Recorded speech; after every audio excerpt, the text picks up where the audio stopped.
Who was cut off in Daniel 9:26? Book number 8 of the False Fulfillment Citation Series, available at www.amazon.com. The silence of the New Testament screams interpolation. Daniel 9:26 is not quoted in the New Testament. So why do the Christians like Daniel 9:26 so much? The word anointed, which translates to Messiah, is in Daniel 9:26. And after 62 weeks shall Messiah be slain, and shall have nothing, and the people of the prince that shall come shall destroy the city and the sanctuary, and the end thereof shall be with the flood, and unto the end of the battle it shall be destroyed by desolations. Where is Daniel quoted in the New Testament? Matthew 24:15. Therefore, when you see the abomination of desolation spoken of by Daniel the prophet standing in the holy place, whoever reads, let him understand. Where does this quote come from? Daniel 11:31. And forces shall be mustered by him, and they shall defile the sanctuary fortress. Then they shall take away the daily sacrifices, and place there the abomination of desolation. Daniel 12:11. And from the time that the daily sacrifice is taken away, and the abomination of desolation is set up, there shall be 1,290 days. So we see Jesus quoting Daniel, but not Daniel 9:26. The word Messiah is only in Daniel 9:25 and 26. There is a cover-up to be aware of. The word anointed is only translated as Messiah in Daniel 9:25 through 26, and there is a reason. Go to www.biblegateway.com and type in the word Messiah and see yourself. The reason for this is they want to point to Jesus as this Messiah. So if they were to put Messiah everywhere else the word anointed appears, it would throw you off because you would only be thinking of Jesus as a Messiah as he's portrayed in the New Testament. They really don't tell you about all the other Messiahs in the Tanakh. Mashiach, Strong's 4899. 1 Samuel 16:13. Then Samuel took the horn of oil and anointed him in the midst of his brethren, and the Spirit of the Lord came upon David from that day forward. So Samuel rose up and went to Ramah. We see the word anointed there in the Strong's 4886 as well. Now, what does this mean? Anoint. Paint, a primitive root, to rub with oil, to anoint by application, to consecrate, also to paint, anoint, paint. 4899. Anointed. Messiah from Meshach. Anointed, usually a consecrated person as a king, priest, or saint, specifically the Messiah, anointed Messiah. So we see in 1 Samuel 16:13, David was anointed to be a Messiah, but it doesn't say that. It just says anointed him. So why didn't it say he was made a Messiah here? 4899. Mashiach. NAS Exhaustive Concordance. Word origin from Meshach. Definition, anointed. NASB translation, anointed once, anointed 34 times, anointed once twice, Messiah twice, which means all these other times this word anointed is used, the word Messiah could appear, but it doesn't, for a reason. They only want to point to Jesus as a Messiah and not let you know that other people were also Messiahs. Strong's Hebrew 4899, Mashiach. 39 occurrences in the Tanakh. Out of 39 occurrences in the Tanakh, why only twice do we see the word Messiah and only anointed throughout the Tanakh except Daniel 9:25 through 26? Leviticus 4:3. If the anointed priest sins, if Ha-Mashiach sins, if the Messiah sins. Exodus 28:41. And thou shalt put them upon Aaron thy brother, and his sons with him, and thou shalt anoint them, and consecrate them, and sanctify them, that they may minister unto me in the priest's office. Again, the word anoint is there. And not only Aaron, but his sons were all made messiahs at the same time. Englishman's Concordance, Messiah, 3 occurrences. Concordance entries, Strong's Hebrew, 4899, 39 occurrences. Out of those 39 occurrences, like I've been saying, why only 2 times do you find the word Messiah instead of the word anointed? The Lord's anointed, 1 Samuel 24:6. And he said unto his men, the Lord forbid that I should do this thing unto my master, the Lord's anointed, to stretch forth mine hand against him, seeing he is the anointed of the Lord. Again, we see the word 4899, Mashiach, Psalm 18:50. Loving kindness to his anointed, to David. Why doesn't it say Messiah in these verses? Why doesn't it say the Lord's Messiah? Christos, 55:47 in the Strong's. Definition, the anointed one, Messiah, Christ. John 1:41. He findeth first his own brother Simon, and said unto him, we have found the Messiah, which is being interpreted Christ. 33:23. Messias. Definition, Messiah, the Old Testament title corresponding to Christ. Usage, Messiah, the anointed one. John 4:25. The woman said unto him, I know that Messiah cometh, he that is called Christ. When he is come, he will declare unto us all things. So we see the same word, anointed, which corresponds to Christ and Messiah, heavily used in the New Testament. But the word Christ and Messiah is also always translated as such. Very rarely do you even see the word anointed. So why in the Tanakh do we not see this word Messiah thrown around as it is in the New Testament? Because there is an agenda to hide the Messiah and only point to one Messiah, which is actually very deceitful. To not let you know that there were multiple Messiahs in the Tanakh is very deceitful. Has a Messiah been cut off before? 1 Kings 14:14. Moreover, the Lord shall raise him up a king over Israel, who shall cut off the house of Jeroboam that day. But what? Even now. Hosea 10:15. So shall Bethel do unto you because of your great wickedness. In a morning shall the king of Israel utterly be cut off. Daniel 9:27. And he shall confirm the covenant with many for 1 week. And in the midst of the week he shall call the sacrifice and the oblation to cease. Joel 1:9. The meat offering and the drink offering is cut off from the house of the Lord. The priests, the Lord's ministers, mourn. Now, if we look at 1 Kings 14:14, we see that Jeroboam was a king of Israel at one point in time, and he was cut off. Not sacrificed, but cut off, a punishment. Hosea 10:15. In a morning shall the king of Israel be cut off. Again, another punishment, not a sacrifice. In Daniel 9:27, it says, he shall cause the sacrifice and the oblation to cease. This will mean that the priest's livelihood would be cut off. And to prove what I'm talking about, Joel 1:9, the meat offering and the drink offering is cut off from the house of the Lord. This is exactly something that Daniel 9:27 describes. Not the same situation or time frame, but the same application of the meat offering and the drink offering being cut off. And you notice in Joel 1:9, it says the priests, the Lord's ministers, mourn because that is their livelihood. So we're going to see who was cut off, and if a priest was cut off in the New Testament times, which would be actually very significant if it was a priest from the Levites that was cut off in Daniel 9:26 and not Jesus.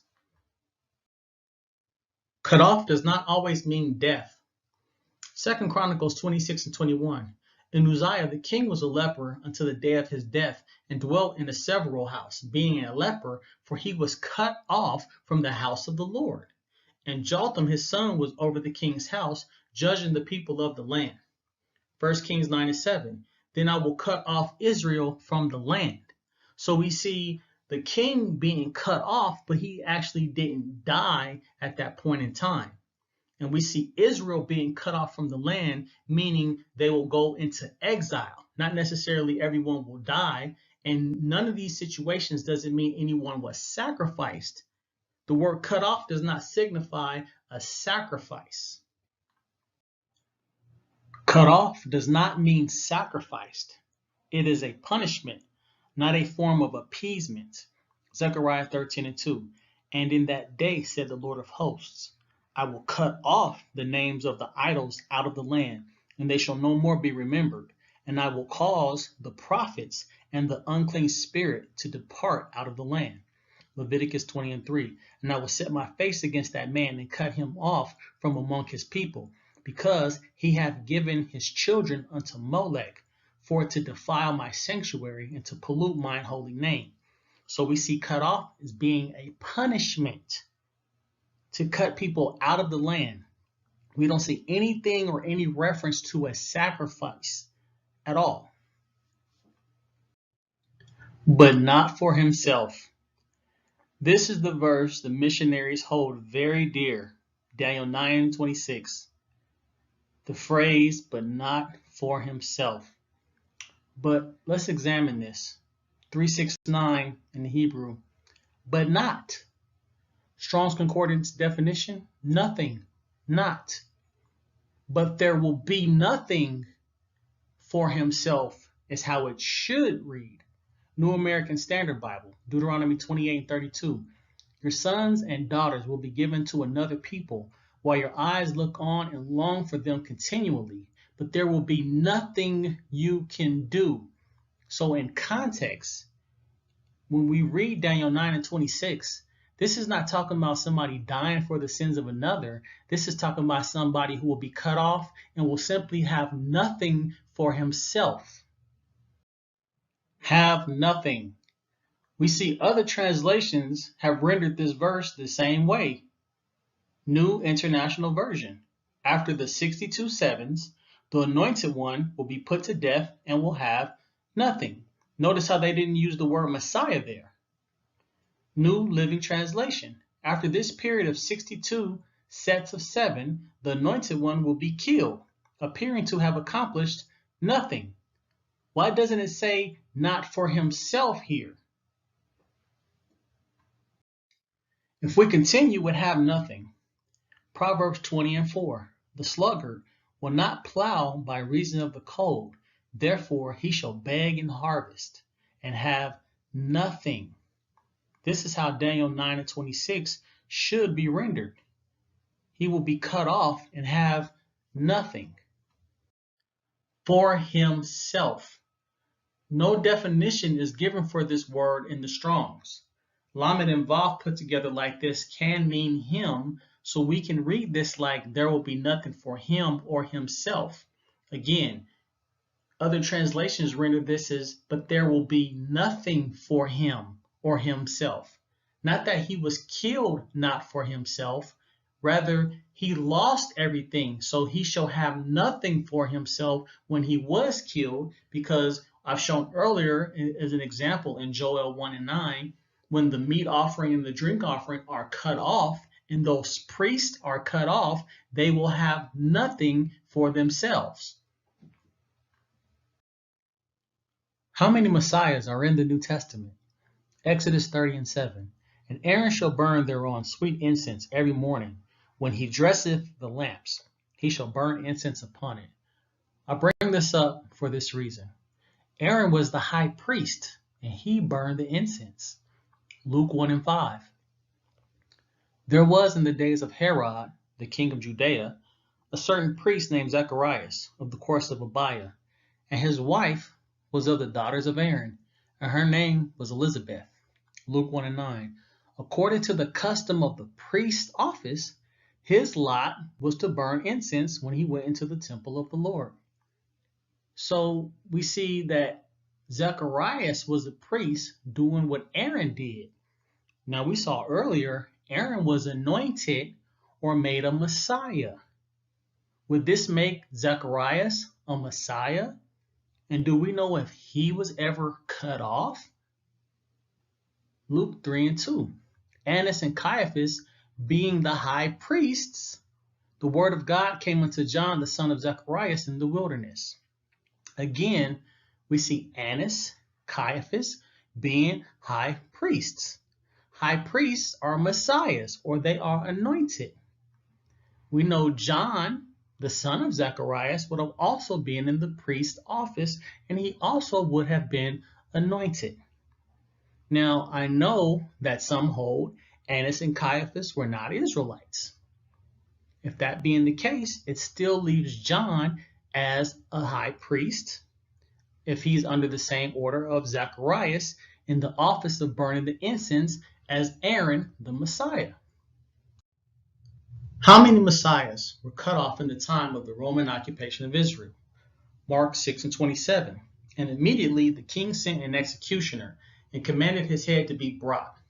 And he went and beheaded him in the prison. This is speaking about John the Baptist, one of the descendants of a Messiah. When did Annas and Caiaphas die? If they were legitimate high priests, they would also be messiahs. Who was the high priest when the temple was destroyed? Mattathias ben Theophilus of 60 CE was the Jewish high priest, or Kohen Gadol, at the start of the Jewish Revolution and was overthrown by revolutionary forces. He was in office in 65 CE when the war against the Romans broke out. Josephus records, during the troubles in Jerusalem, which preceded the siege by Titus, he was deposed, since he, like the other aristocrats, belonged to the peace party. One of his sons, having even sought refuge with the Romans, Matthias was put to death as a dangerous character by the very Simon ben Gioras, whom he had invited to Jerusalem to subdue the revolutionists. So we see in the time of Jesus, the word Messiah would have been popular and not exclusive to Jesus, and he would have not been the only one cut off if it was talking about him in Daniel 9:26. Let us review. The Christian translators deliberately hid the word Messiah and used the word anointed, except in Daniel 9:25 and 26. Cut off does not always mean death. There were many messiahs in the New Testament. The high priests were messiahs that were cut off and had nothing when the temple was destroyed, because that was their source of income. Context: Daniel 9:26, American Standard Version. And after the 62 weeks shall the anointed one be cut off, and shall have nothing, and the people of the prince that shall come shall destroy the city and the sanctuary. Now, the anointed one be cut off, and shall have nothing. So the Messiah will be cut off and have nothing. Where does it say he will be sacrificed for anyone? It doesn't. And we know the anointed one will be cut off and shall have nothing, because this is referring to the priests. Human sacrifice is an abomination. Isaiah 66:3. But those who choose their own ways, delighting in their detestable sins, will not have their offerings accepted. When such people sacrifice a bull, it is no more acceptable than a human sacrifice. Hosea 13:2. They keep on sinning more and more. They make idols from silver for themselves. These idols are skillfully made. All of them are the work of craftsmen. People say this about the Israelites. They offer human sacrifices and kiss calf-shaped idols. So Daniel 9:25-26 could not have been talking about a human sacrifice, because it is an abomination. If human sacrifices are an abomination, Why try to justify Daniel 9 and 26 as a human sacrifice? Deuteronomy 12:29 through 32 explains to us why we shouldn't do such a thing. The Lord your God will destroy the nations where you're going and force them out of your way. You will take possession of their land and live there. After they've been destroyed, be careful you aren't tempted to follow their customs. Don't even ask about their gods and say, how did these people worship their gods? We want to do what they did. Never worship the Lord your God in the way they worship their gods, because everything they do for their gods is disgusting to the Lord. He hates it. They even burn their sons and daughters as sacrifices to their gods. Be sure to do everything I command you. Never add anything to it or take anything away from it. We see clearly human sacrifice is disgusting, and don't worship the Lord your God in that way. The next time someone says to you, let's read the New Covenant, make sure you go to Jeremiah 31:30 before going to Jeremiah 31 and 31. But everyone shall die for his own iniquity. Every man that eateth the sour grape, his teeth shall be set on edge. Hosea 6 and 6. For I desired mercy and not sacrifice, and the knowledge of God more than burnt offerings. Jesus quotes this in Matthew 9 and 13. Now, why would he quote Hosea 6 and 6 if the desire was mercy and not sacrifice? This will go against everything taught in the New Testament about Jesus being a sacrifice, including Daniel 9 and 26, Psalm 51 and 17. The sacrifices of God are a broken spirit, a broken and a contrite heart, O God, thou wilt not despise. Psalm 34 and 18. The Lord is nigh, or near unto them that are of a broken heart, and saveth such as be of a contrite spirit. So we see we can have salvation from a broken heart or sincere repentance, and no need of Jesus to come to the Father. There is much more to say on Daniel 9:24 through 27. I go into much more detail in my book. Please do not think I am avoiding major controversies. So for the sake of time, I kept this PowerPoint as short as possible and to the point. Who was cut off in Daniel 9 and 26? The point has been made about the smoke and mirrors concerning the translation of the word Messiah. Nothing stated about anyone dying for anyone's sins. And finally, human sacrifice is an abomination. The False Fulfillment Citation Series, available at Amazon.com, is a 10-book series dedicated to the false fulfillment citations used by the missionaries. Subscribe to Davon Mays on YouTube. Thanks for listening.